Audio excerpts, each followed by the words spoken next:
What is up? First the floor, late night. This feels maybe similar to when the Celtics traded for both Kevin Garnett and Ray Allen. I'm joined by Sam LaFrance, Jack Simone. How about them Celtics? Danny Ainge, first the floor. Equal impact on Celtics fans' lives. And yeah, we're here. Celtics lose, sadly, on a night like this. But Jack, Sam, how we doing? Good. Happy to be here. Thank you for having us. We appreciate you. Yeah, I always get excited to do late night. It's fun, even after a loss where they kick you in the balls a little bit. Insurance, yeah, they did. Though. I was gonna say, did you get the insurance today? I did. I put 2 units on it. There we go.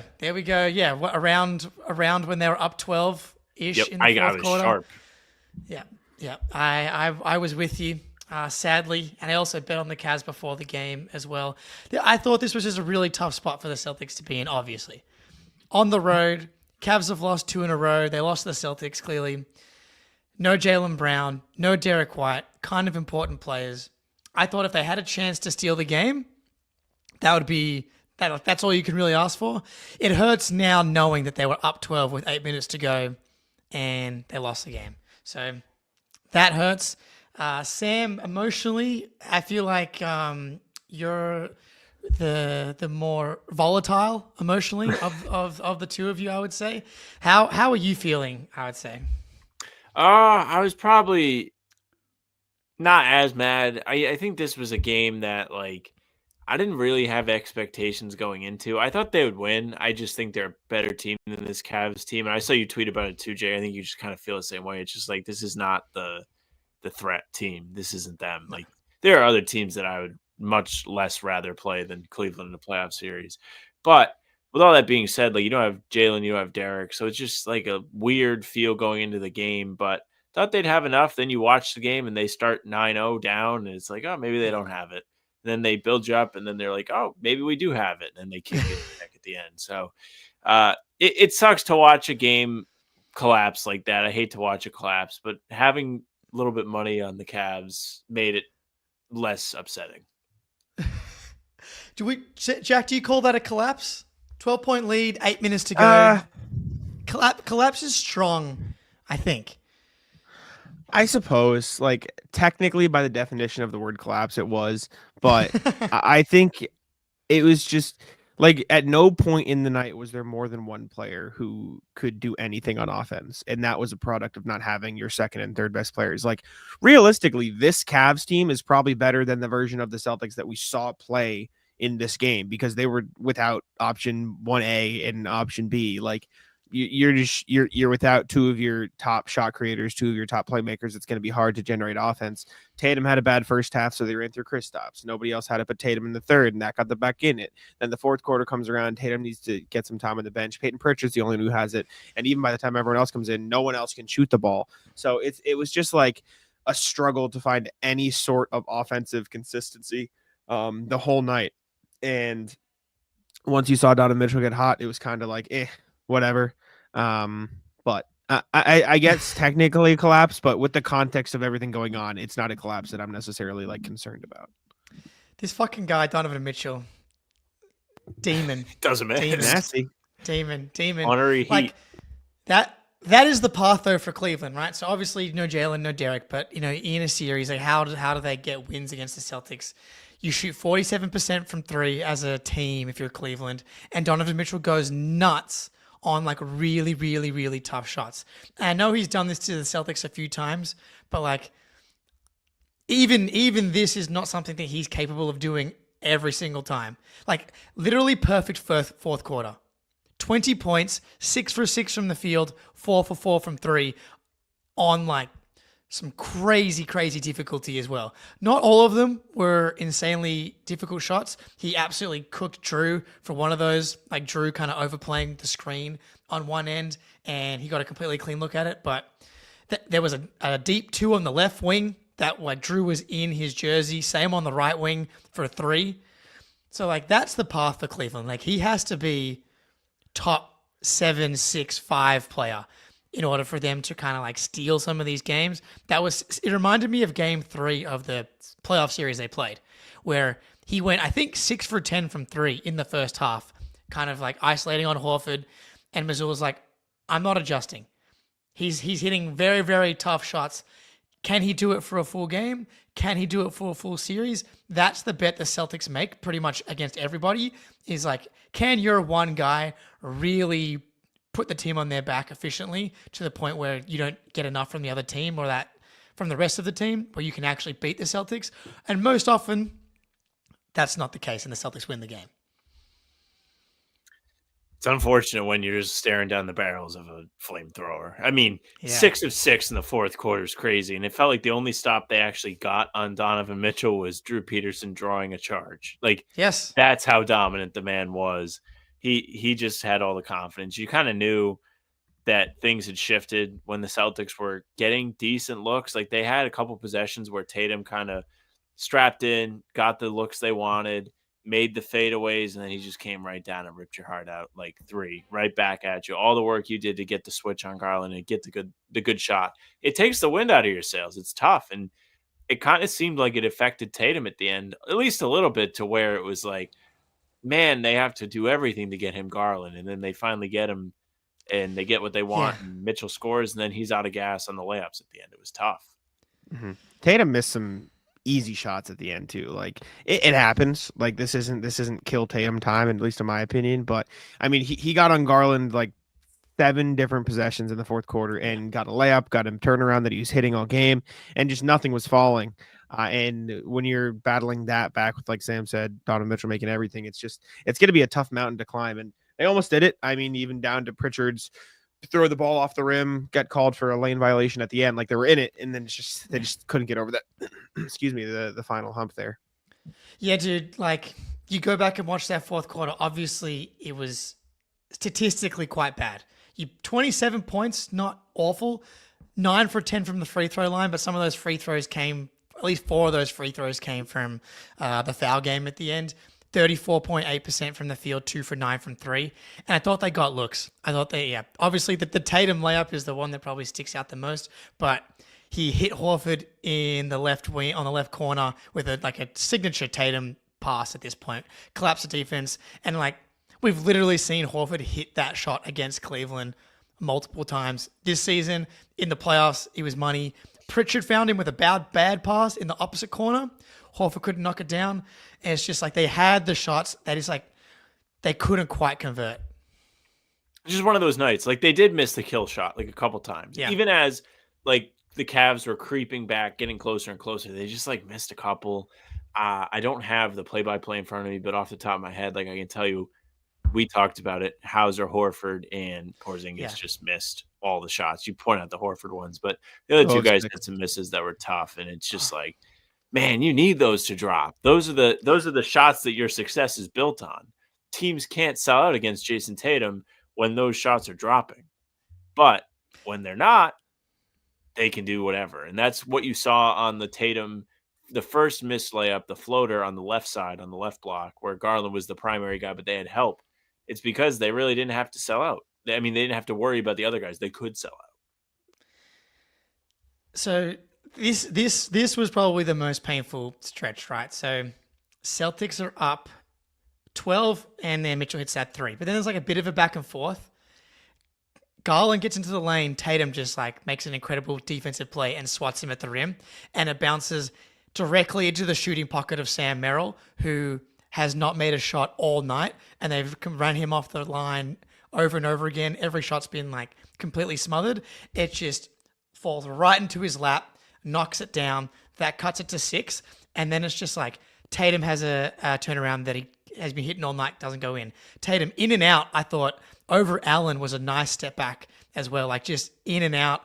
And then Pritchard misses the step back jumper. Horford and Hauser all missed shots who had been good throughout the night. And it's like, that was the tipping point. You can always look in the last 90 seconds, 2 minutes. Yes, Tatum should have made that layup. Maybe he got fouled, but like that was the moment right there where the ball just like didn't quite bounce for them.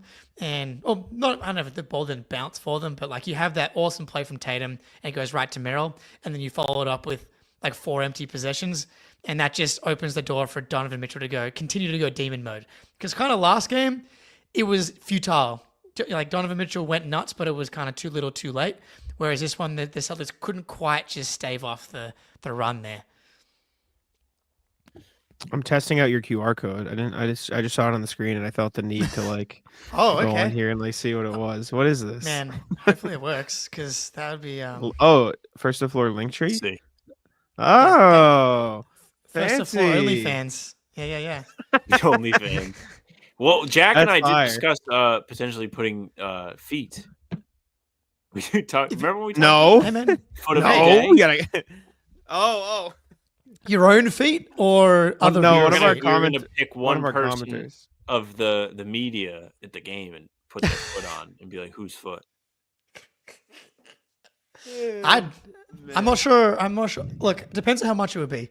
Like, cause I'm not trying to out myself as a foot guy, randomly here. But more just curious or different various sizes. Landon in the comments. I think they're talking about first of all, Landon. This is a callback to pregame. I did get the drink Landon told me to get from the burrito place. Very good. Yeah. It's called horchata, Jake. That's what I got. Okay. What is it? Jack, a man Orange. of culture. It was like a milk. It kind of tasted a little bit like eggnog, but not exactly eggnog. It was more like cinnamony, like milk tea. I don't know. It was good. The point is, Landon and Atu were talking about Donovan Mitchell versus Anthony Edwards, and Landon was calling back to Jake and I's discussion on this morning's pod about how much I fucking hate Anthony Edwards. Despise. Oh yeah. I hate that guy. I just think he's super overrated. And Donovan Mitchell probably is better than him. Maybe not this season because Anthony Edwards has been super efficient, but I think overall, like, what does Ant have on Donovan Mitchell? Like, They're in the same tier. I mean, Ant's Yeah. a He much has better aura. on Idiot. his aura. He's a better Yeah. on ball defender. Anthony Yes. Edwards, like pretty easily, I would say. But I mean, Mitchell has sure. like a pretty big resume of like big playoff moments and stuff. Defensively, he's just a little. I mean, they're kind of the same size. I think Anthony Edwards has probably got a few inches on him. But another guy that I definitely hate, Georges Niang. He pisses me off. He is very high in the list of talent to shit talk. His shit talk vastly exceeds his talent, but he was actually huge for the Cavs tonight. 3 for 3 from 3, 4 for 6. Of course he was. Yeah. And that of their other guys, because they have their starters and they had Merrill, Levert, and Levert was 6 for 11, but I didn't feel like he was that good. He had 5 turnovers. Niang I thought was very impactful in his minutes. And he's always a pest. Watching, people I like to watch guard Porzingis, everybody else, Bam, and then Niang. Bam, who, by the way, if Porzingis decides to suit up, which I hope he's not tomorrow. Surely not. Yeah. I don't think he will, but we'll be there waiting for him. Niang's just super physical. He was physical with Tatum the last time these two teams played, and it really made, I don't want to say a difference in the game because Tatum played really well in that NBA Cup game, #the Cup game against the Cavs right. at the Garden. And Niang's physicality kind of sparked that. Today he was pushing Porzingis around, and Porzingis got the better of him on the possession where they were going at it.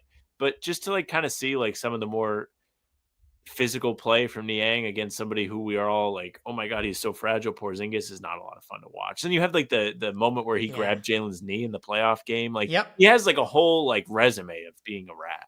Unfortunate for a New Englander. I was gonna say I always forget that he's a masshole. It's devastating. They, I hate they said it enough on the broadcast. What do you call him? The Methuen minivan? I like that from Drew Carter. the minivan has been a that long entertained time. me. Yeah, man. That's the type of matchup that KP can win and did win at times. But I think if you're the Cavs, you come out of that game kind of happy with how you played Porzingis. I thought Porzingis, maybe if this game was in 2 weeks from now, he ends the game 9 for 17 and not 7 for 17 or 10 for 17, because there was that stretch where I think Tatum was on the bench and there was 4 straight possessions they got KP matched up on basically anyone that was short, and one was a shot clock turn violation. One was he got fouled, but they didn't call it. One, he did draw the foul, and then there was another missed shot that I think when he's anywhere past the free throw line, those shots are just not as high percentage as the ones where he's able to bully and then take a step in and then, as Sam likes to call it, nerf ball it into the basket. And that, I think, was a function of not having Derek, not having Jalen. They were like really able to crowd and force a few more difficult shots on both Tatum and Porzingis. But it's like maybe if this game's in a couple of weeks, his touch is maybe a little better, or he's like able to take that physicality a little bit more. But I think if you're the Cavs, 21 points on 17 shots for Porzingis, one of the most efficient scorers in the NBA. Like you live with that. I also think there's something to like the physicality. Maybe that is a reason for the rough fourth quarter. Maybe he's a little tuckered out because of having to work. He looked tired to me in the third. Go ahead, Jack. Didn't mean to jump in over you. No, you're good. I think it's just, what is this? Shout out. Hey, look, we don't care where you're watching. In the bath, just keep your hands We out got of to the do water. a bath pod, Jack. Hell no. Another. Yeah, that's another thing to chuck on the OnlyFans. We do mine. a bath playback, and if they start to lose, I just throw the laptop in. Jesus Christ. What is this? He's not been alone the last couple seasons being a Pritchard believer. We'll get to Pritchard. Yeah. Yeah. I think Porzingis is still like getting his legs under him. I think he got beat up in this game. The Cavs were being very aggressive, and these refs couldn't decide if they wanted to call the fouls or not call the fouls. Yeah. And it was what it was. But I thought he did a great job in the first half of giving the Celtics like a different look on offense, posting up, drawing fouls, hitting his threes. And then I like you guys said, I think he was just a little bit gassed by the end of the game. And it is what it is at that point. But I mean, there just wasn't enough sources of offense for him to not have it for the whole game. And it's not his fault. It's tough when you're just coming back like that. Yeah, Eric Weiss in the chat. Heavy workload for game 3 after 5 months. It's like the fact that he played 32 minutes tonight, that's kind of a big deal. It's obviously scary, but it's probably a good sign that they're comfortable to let him do that. And man, he just does a few. Like he lost his shoe at one point, and that freaked me out. Like, Oh yeah, that was terrifying. He's like hopping around. I'm like, oh my God, what? But thankfully, just a shoe. Tighten those bad boys up. I will say defensively, I thought the team was fantastic. I thought Porzingis was just a monster defensively. Like his rim protection is so good. He has such a good feel on how to play in drop and how to show and recover. He was really, really good throughout the game. How many he ended up with? He actually didn't even have a single block tonight, but he had 3 steals. I know sometimes they kind of count those as steals, or the steals as blocks. His defense immediately since returning, he's looked exactly like pretty much like peak Porzingis. Maybe the gas isn't quite there yet, but his impact on the Cavs, I think, was a real problem for a lot of the game. Yeah, I mean, I know you said he didn't have any blocks, but you look at Mobley. Mobley shot 4 of 13 this game. That's got something to do with Porzingis. He just the Cavs missed a lot of layups, especially like the big guys missed them. And having that in the paint is so important for the Celtics. The Celtics who before. Oh man, sorry. The Cavs did miss a lot. Wait, what happened? I skipped. He's on pause. He's. Oh. Am I here? I hear him. There. I hear Sam. I might be you, Jake. Really? I heard him clearly. Wow. Oh, he just completely disappeared from me. Sorry about that. Continue, It's okay. Sam. You took a lot of It's a layups. fair assumption. It is in your a fair defense. assumption. It's a fair. Well, that's assumption. the thing. Because I know that it's been It's you my in the student past. Move. Yeah. But yeah, like the Celtics really missed his paint presence when he was out this year. They were like 27th in the league in rim protection leading up to his debut, and they gave up a ton of points in the paint. It was one of the reasons why the Cavs came back so easily in the in-season tournament game at the Garden, because they had Nemi out there, and Nemi didn't exactly fill in the gaps quite like Kristaps does. What you looking at? Sorry. I have the end of the Jazz Laker game in like a picture-in-picture right below you guys, and I don't know what just happened. I don't know who called a timeout or who called a foul, but the Jazz, Colin Sexton just made a layup that should have won the Jazz the game. But I think Will Hardy called a timeout before he drove. Oh no. But yeah, sorry, my bad. Didn't mean to distract you. That's okay. It was your turn. Go, lock in here, Jack. Oh. What are we doing? I thought I do think defensively this was one of the Celtics' best performances, like as a whole on the entire season. 100%. That's definitely been something that has been lacking this season. Like, hasn't been terrible. They've been, hovering between 8th and 11th on the season defensive rating according to defense cleaning the glass. Tonight, really good.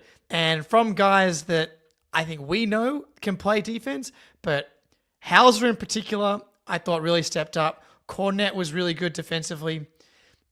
Pritchard's been a dog all season long. We just talked about Porzingis. Maybe we swing to Hauser here. His defense an all-around game tonight, on top of hitting, 3 for 6 from 3, and he had also a really nice move to the rim as well, and played 36 minutes, which for a guy that we've been a little bit concerned about the back, I think this game from Hauser is incredibly encouraging. Hauser was so good. Hauser was so good. I mean, I've been on it on Twitter, on the podcast and everything. His rebounding is so sick. Like it is unbelievable how great he has gotten at attacking the glass. He's like made it his mission because he's having a rough 3-point shooting year, but every single time a shot goes up, he's attacking the glass. Like he probably has. I wish there was a stat for like offensive rebounds impacted because like he definitely his number would double because he's like battling. He's tipping it out. It's like he's preventing others from getting rebounds, and then the Celtics will get it. It's like a complete new side of his game that is impacting winning this season. He did it a little last year too, but this season you're really, really feeling it. So that's a credit to him. And this game was definitely a game where you wanted to see him step up, and he succeeded in that. Go ahead, Sam. Yeah, I think on top of that, like you mentioned, the move to the rim. Oh, that was sick. He did a slowdown step on Mobley. Yeah. Mobley, who by the way is a good rim protector, he had 3 blocks in this game.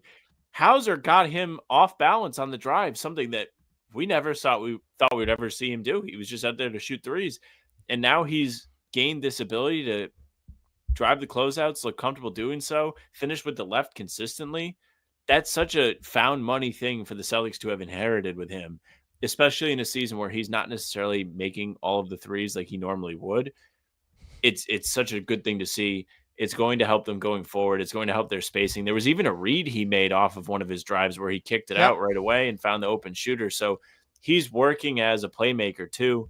And if you have that, he's just going to become all the more dangerous, which, I mean, who couldn't use more of that, especially in a game like this one where you don't have White and Jalen. Yeah, I'm imagining a lot of NBA fans still think of Pritchard and Hauser as what they look like. Just stand still, catch and shoot guys. These dudes White bring exactly. Look, there was a lot of white guys out there tonight.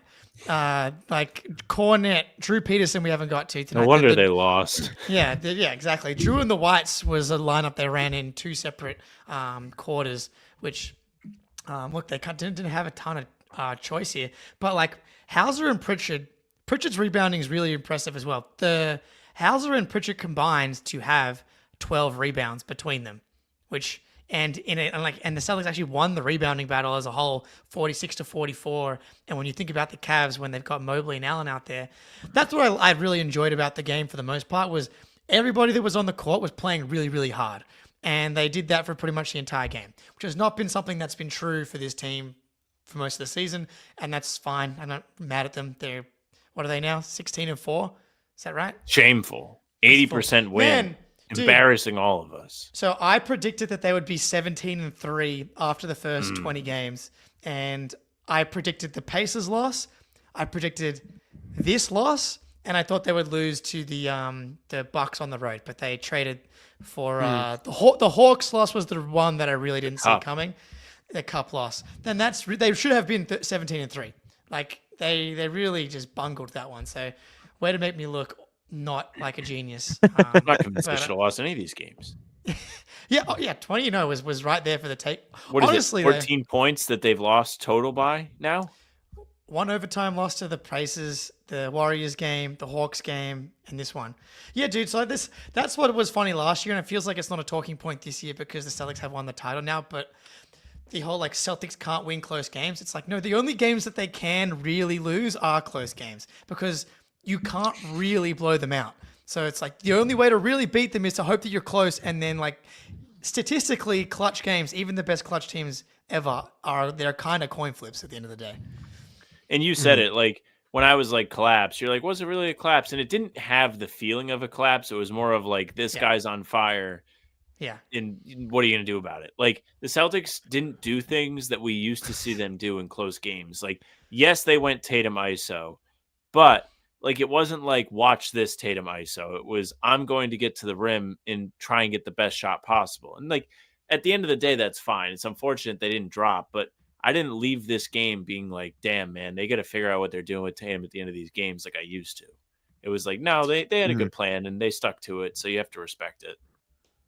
Yeah, it was a purposeful Tatum ISO. Like the Tatum ISO on Gary Garland got them back into this game when they couldn't find any source of offense. So I wasn't gonna complain about them doing it in the fourth quarter. Did you guys see the quote of Kenny Atkinson basically saying, "Yeah, we were scared of Payton Pritchard, so we fouled earlier"?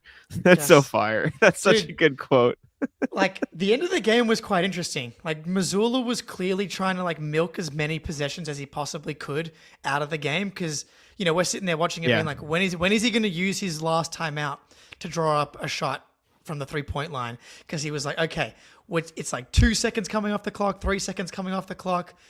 And unfortunately, the Cavs made their free throws, but it almost worked on their, like, because they forced the Cavs to take their last timeout when they were about to get a 5-second violation. And then when they were trying to inbound it after advancing it, they shut off Mitchell sprinting into the backcourt.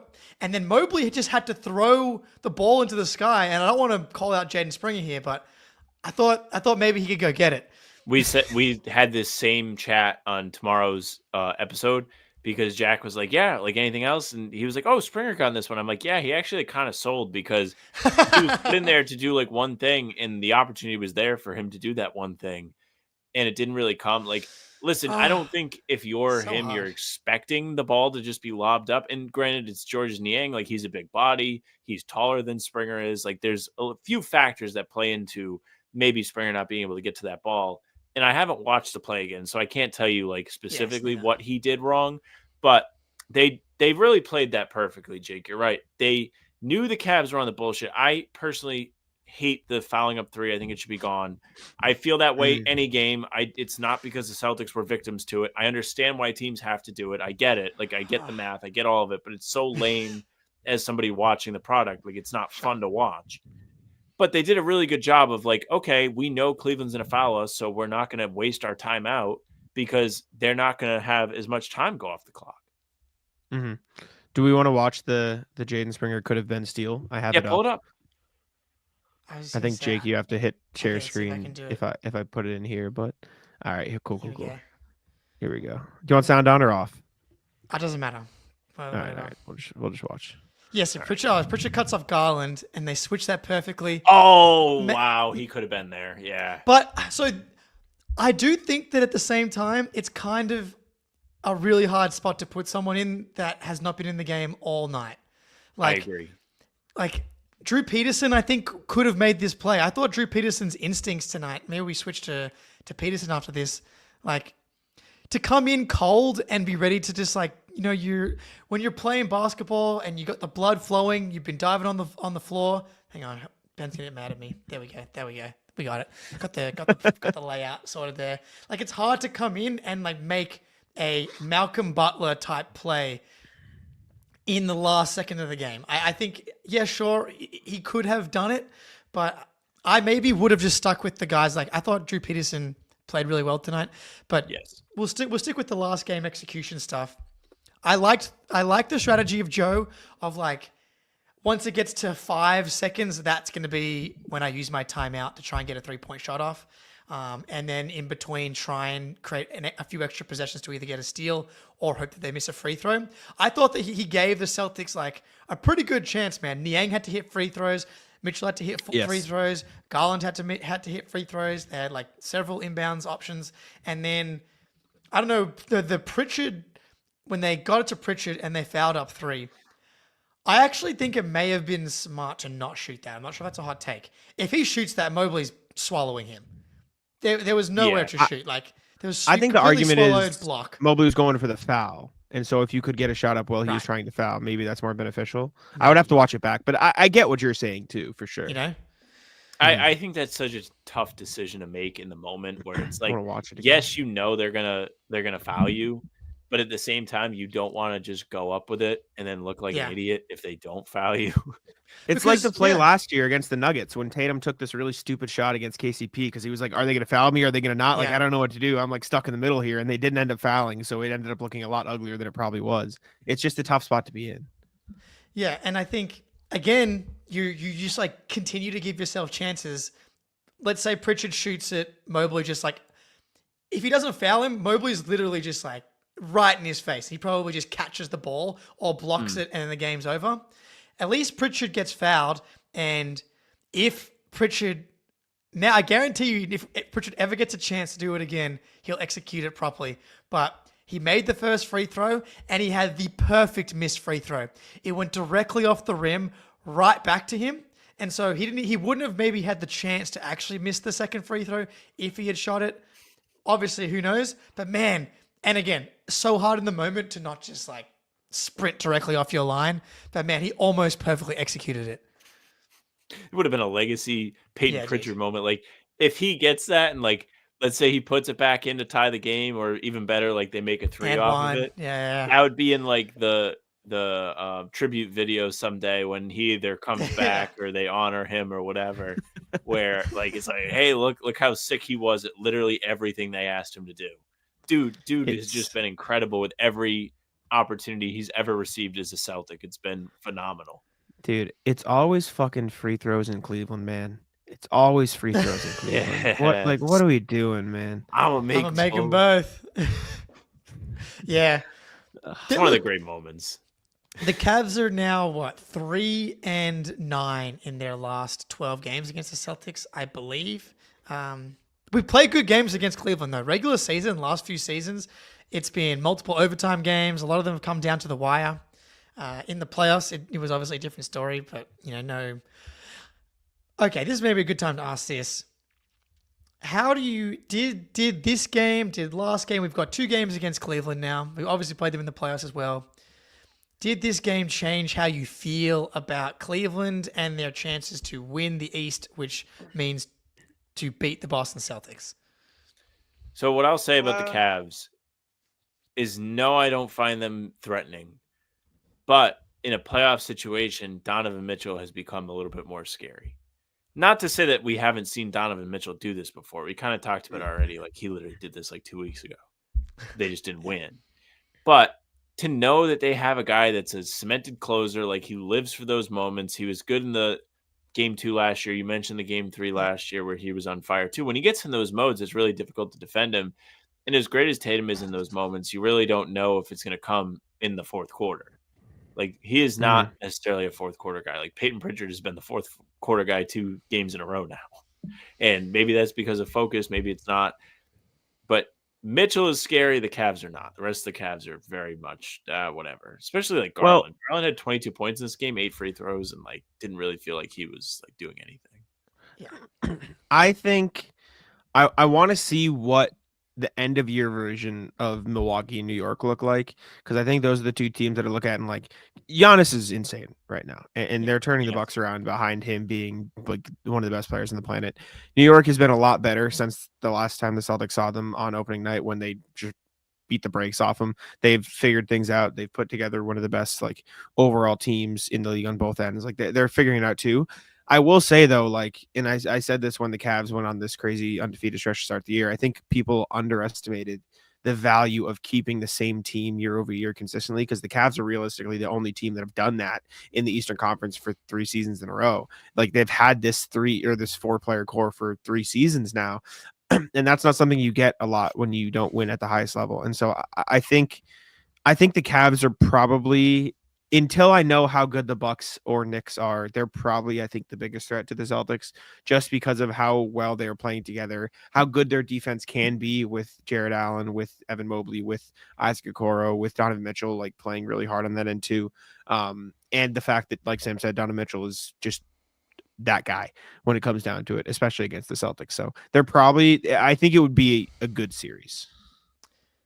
Yeah, I can't take him too seriously as a threat, though. Like, obviously, there's no Boston would still win.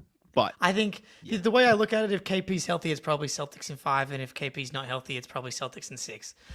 And Sam, you kind of said it, like Donovan Mitchell, like, can raise his level, especially in moments to where he can, at least from a scoring perspective, play Jason Tatum kind of even. And in the fourth quarter, you probably want Mitchell, but that's just like not, and that's not how the Celtics play typically. And they're not reliant on Tatum carrying them in possession after possession in the fourth quarter. It's Tatum with the ball in his hands. Sometimes he's scoring, but usually it's breaking down the defense and finding Derek White. Like, not having Derek White in particular in the fourth quarter, he's just been so money now for 2 straight seasons. Jaylen Brown, obviously, as well. Just to have another guy like those, as good as Kristaps Porzingis is, and I think maybe they could have gone to him maybe more in the fourth quarter when they were really, really struggling, just like to manufacture something a little bit different. I mean, yeah, like Tatum has the 7 shots. Pritchard low-key went 5 for his... Fuck, I didn't even realize Pritchard had 17 points in the fourth quarter again. Yeah, he had 2 ridiculous threes again in that quarter. But yeah, should those 7 Tatum field goals have been... Could you have given 2 of those to Kristaps, where they have 5 apiece? But like, thinking back on it, I didn't think that it was a huge problem. But my point is, they have Mitchell. I'm not scared. Like, Garland is not like creating advantages consistently enough. Like, he had 22 points, but how many of those were free throws? Like, in the fourth quarter, he had 0 points that weren't crunch time free throws. And obviously the part of that was because Mitchell was going nuts. And Jared Allen's just not a factor in this matchup. I just like, what does he do? What does he do for them again in this matchup? Like, Tatum's comfortable attacking him defensively. I don't feel him. I don't feel him on the boards. Like, I just don't see him being a real problem in this matchup. Like, the Celtics kind of like that you can spray and play with pace with the 2 bigs in there. And then when you're guarding them, when they're both in there, then it makes it easy to deal with Donovan Mitchell. So, like, all of the things I've thought about the Cavs are still true. And I'm very interested to see what happens by the end of the season. I was someone, again, who went over on the Cavs, but they had a stretch like this last year.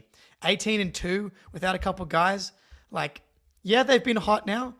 They had their incredible start. They've wavered a little bit now. They could have easily lost this game as well, which would have put them at 2-4 in their last 6. So I'm interested to see where they kind of level out after, because they had their shooting was so insane to start this season. Ty Jerome like 50+%. Isaac Okoro 44%.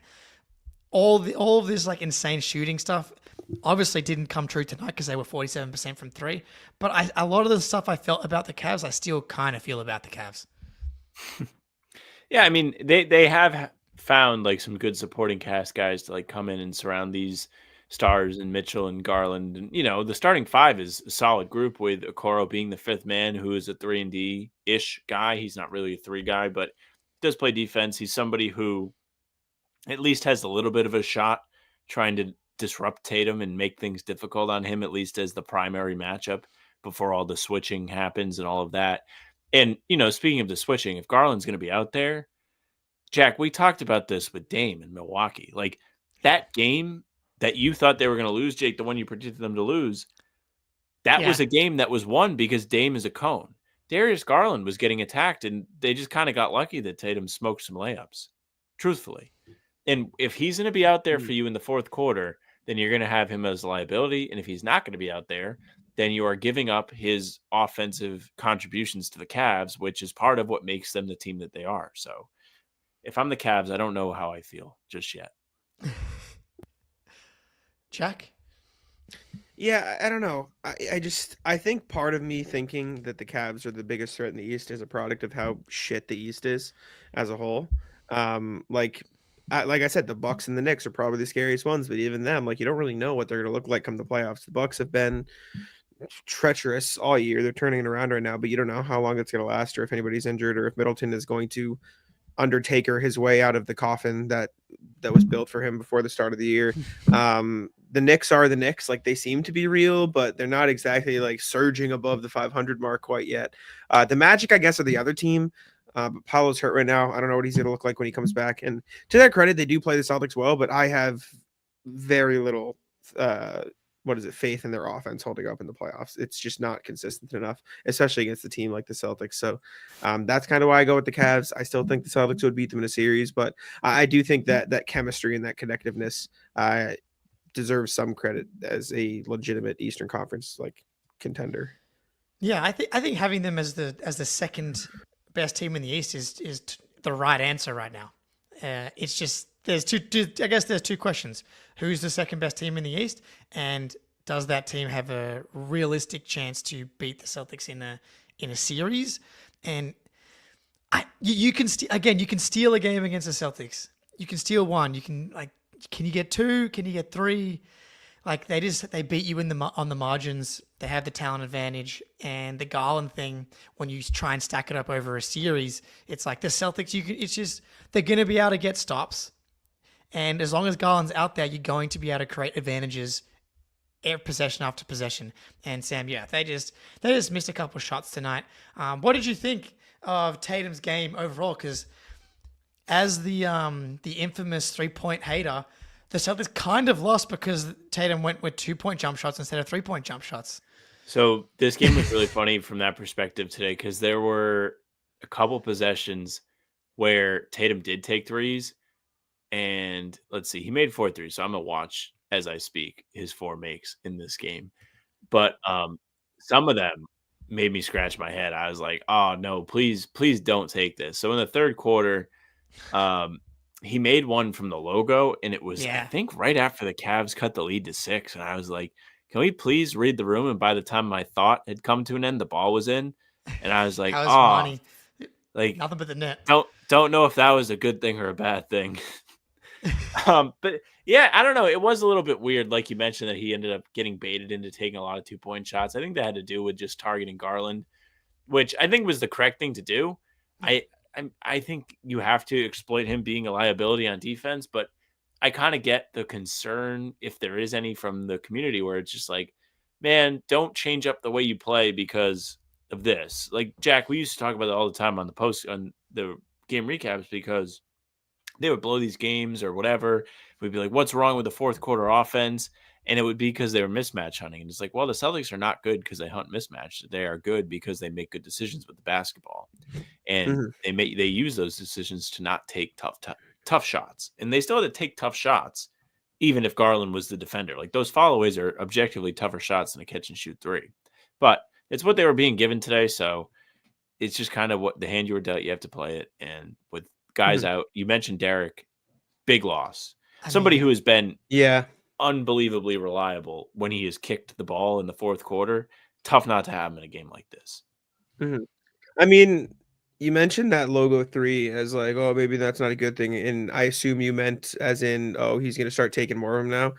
Yeah, watch this. Well, he took one more past that point in the game. And realistically, probably should have taken more. Probably should have tried to got some more threes in, because that's how Celtics win games, man. Celtics win games because of the math. And they took 50 tonight. Like, I'm not going to sit here and say they didn't take enough threes. They took 49, but you missed Derek White's 3-point shots. You missed Jaylen Brown's 3-point shots. Like, you really missed those guys. But more importantly, you missed those guys creating open 3-point shots for Tatum. Like, that's what you missed in this game. You missed those guys creating the looks for everybody else.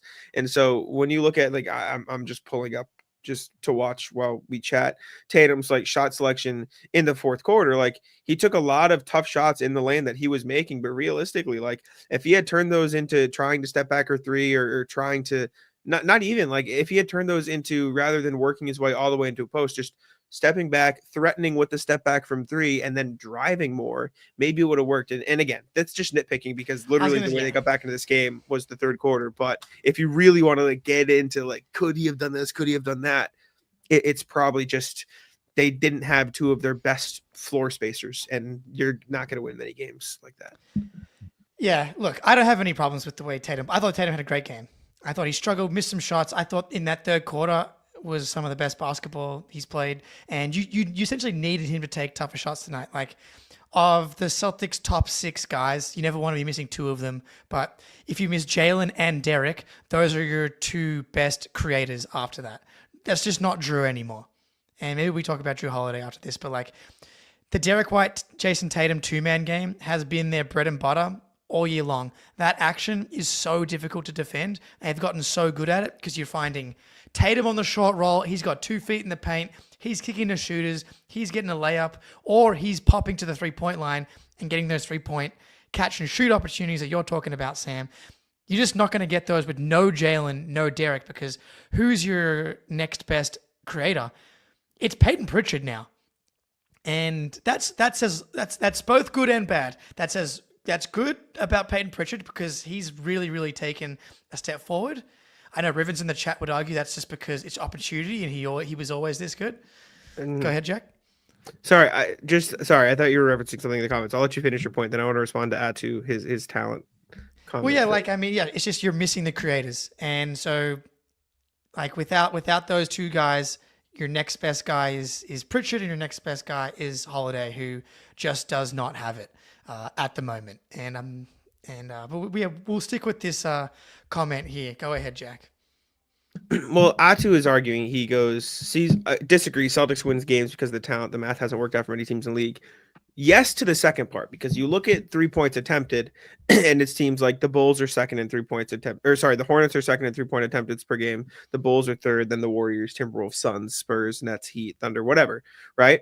The difference is, and this is the reason the Celtics go from the talented, great team they are to the dominant championship favorite that they are, is because the Celtics have the talent to play to the math. Like it's a combination of both things. Like they win because of the math, but also because they have the talented players that can play to the math, right? Like look at these other teams taking the most threes per game. The Hornets, like they're young, inexperienced, and they don't have a 5-out lineup, right? They start Nick Richards half the time, and they don't have a center that can shoot threes. The Bulls have Josh Giddey on the floor, who just he doesn't even take them, right? The Warriors have a Draymond Green or a Kevon Looney on the floor most of the times. The Timberwolves have Julius Randle, which I don't need to say anything else. The Suns play Yusuf Nurkic. Like none of these teams have the 5-man lineups to play to the math as effectively as the Celtics do. And that's why the Celtics are in a league of their own. The Hornets are second in 3-point attempted per game at 44.7. The Celtics take 50.7. They take 6 more threes per game than anybody else. And so the math works because the Celtics are talented enough to make the math work.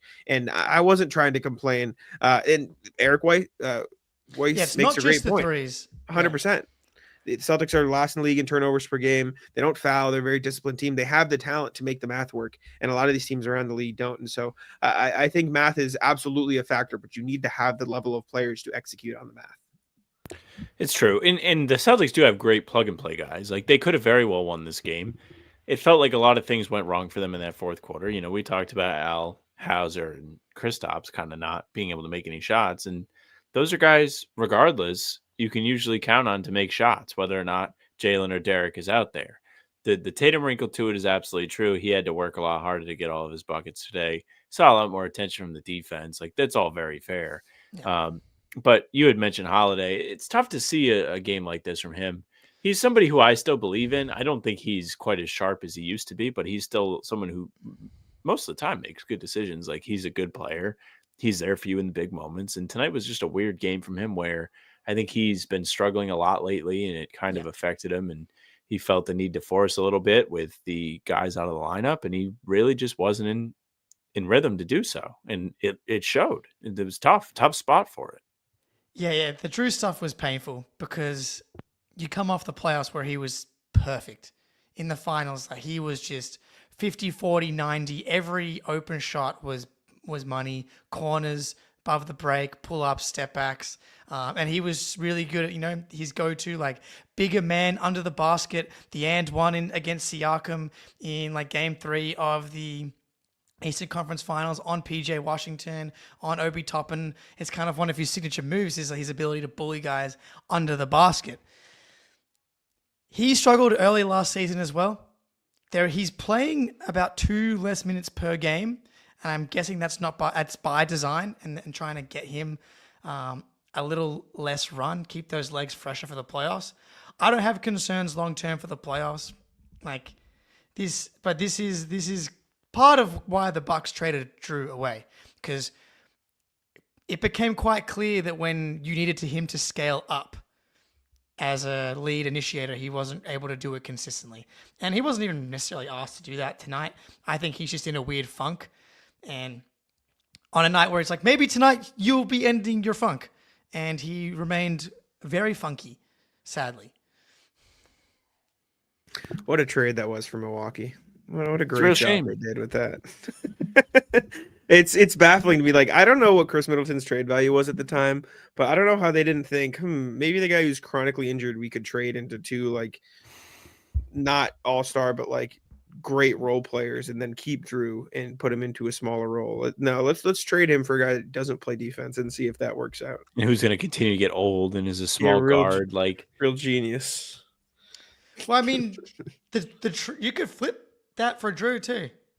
He is age 35. Asking him to be. I don't know if they're trading him anytime soon, though. I know, but like if you're the Bucks, right? Like Middleton's yes. Middleton's technically younger than Jrue. I know. I forget the contract. I think they were in trouble regardless. They're in trouble regardless. Like you look at the talent collection that the Celtics have versus the Bucks. It's just hard to pull that off. Middleton was clearly on decline. They never were going to find someone as like impactful two-way wise as Jalen goes. They were kind of limited, but Jrue. Is he feeling his age? Is he just in a weird funk? Don't need to read too much into it. Hasn't really mattered that much so far. But in a week and a night like this, where there's going to be guys in and out of the lineup, it's like I don't need you to be perfect, but 2 for 9, 0 for 3 from 3 with 3 turnovers and a team worst -11. Painful in a game that you could have easily won. Absolutely. It sucks because we have seen spurts from him where he has done whatever they needed him to do. Like last year, I remember a game. This is the only fucking game I ever talk about with him because I wrote about it. So I have like all the details like burned into my brain. There are other instances in the playoffs that have happened too. But he played a game against the Kings where I think Tatum didn't play. And they relied on him to be the Tatum and the boys guy. It was just Jrue and the boys that day. And it was a game where Fox had it going like crazy in the first quarter. Had 40, or the Kings had 40 points, like they were rolling. And then Jrue goes out there and kind of like levels the storm. Like, I was like, oh my God, this guy's incredible. But we didn't see that today. And it was a perfect opportunity for it to pop up again.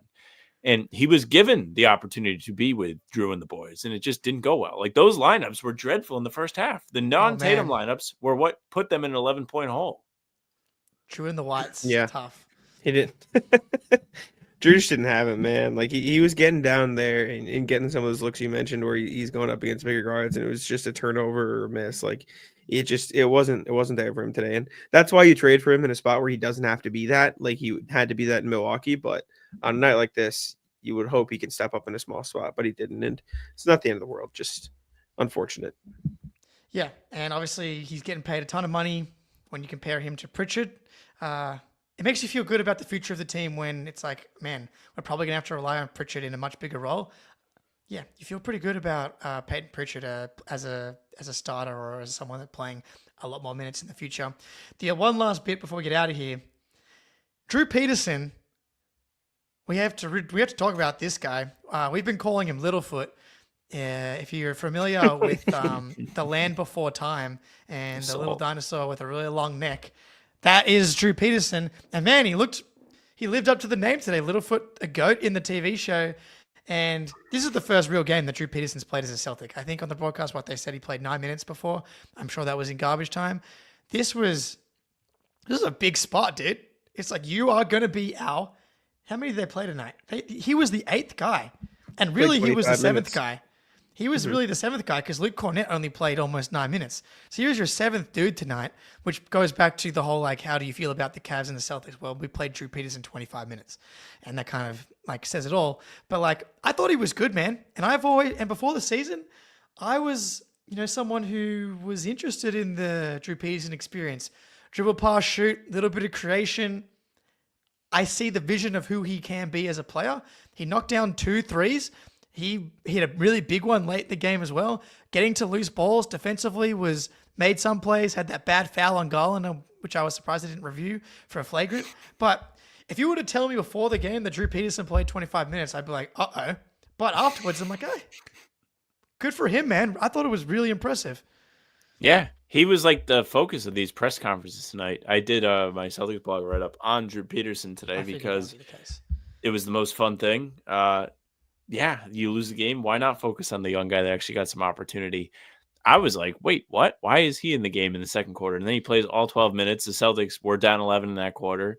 And the energy he was playing with was a big part of why they were able to kind of get boosted back up into the game. Like you mentioned, he made a couple threes. The first shot he took in this game was a pull-up three in transition. Yeah, The dude. confidence that you need to take that shot is the guy that is on a two-way deal with Maine. Let's go. In your first real NBA stint, you go out there and you pull that. That says a lot about his character. And then he continues to just kind of work his ass off on defense. He had 3 rebounds in that second quarter too, so he was big on closing out the possessions. But even late in the game, like he got the only stop probably in the fourth quarter on Donovan Mitchell. He drew an offensive foul by getting in the right position, beating him to the spot, and taking the shoulder to the chest. Now, in this situation, it may pay for him to be like 180 pounds or whatever he may be.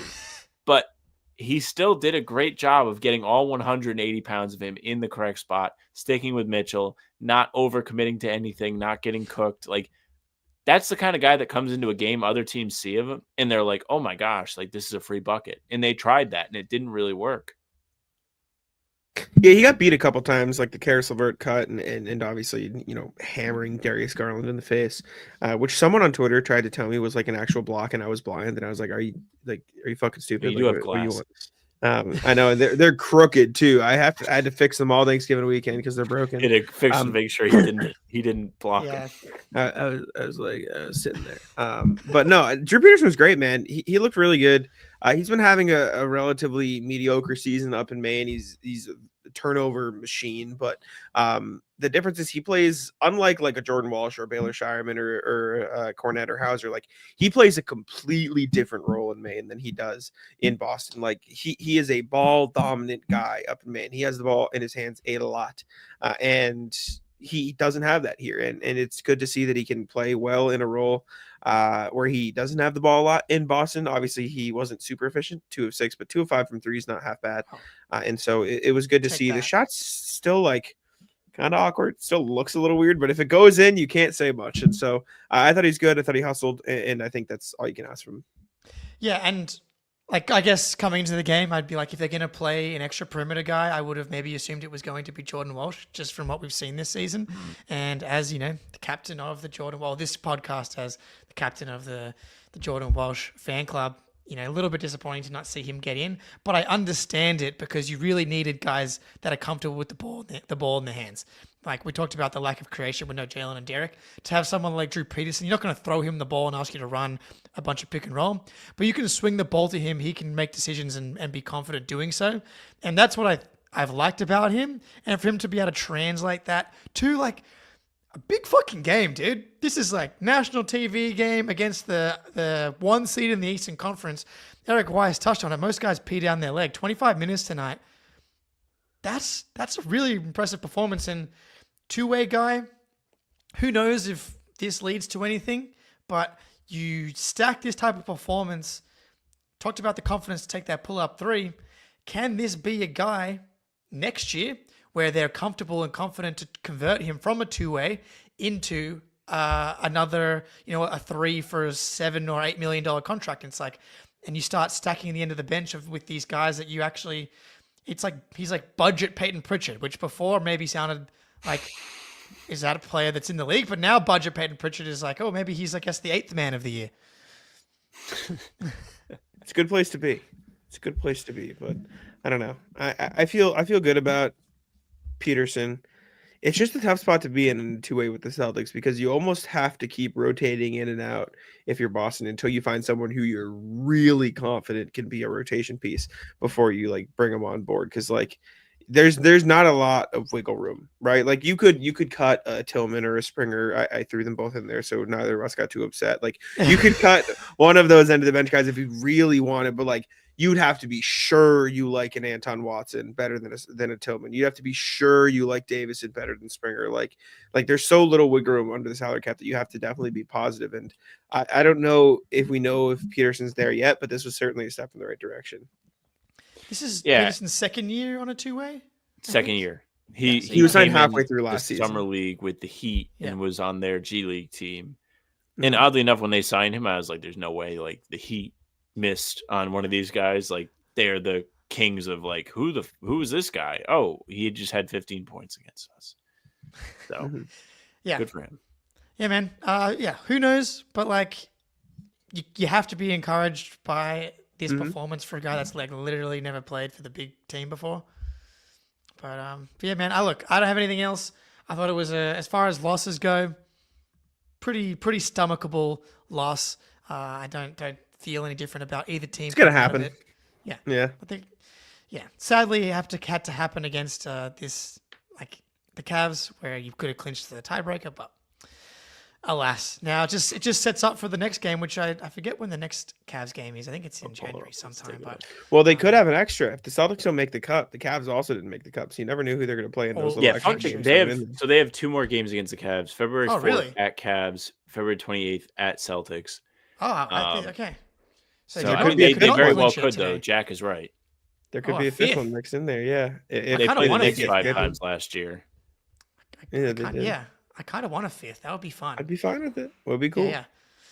That'll do it, I think, today, fellas. Unless you got anything else for us, but I think so. yeah, Celtics lose.